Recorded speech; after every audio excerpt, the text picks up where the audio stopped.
Naambon pa rin. Magandang umaga sa inyong lahat. So lahat ngayon ang aking mga halaman ay aking i-check. Kasi kagabi super lakas ng ulan.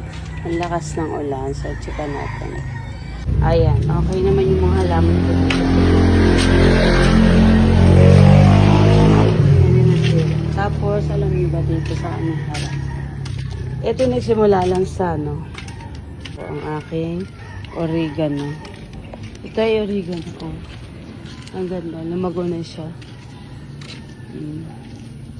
Natabunan na yung akin ditong yung parang pinyang halaman. Ayan. Natabunan na. Tapos nung minsan, nagtataka ako bakit itong gitnang ito.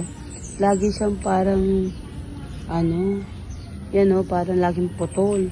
Yung pala merong manok na nagano dyan. Nag-itlog. Diyan ang itlog. Ayan o. Ang kapal ng aking oregano.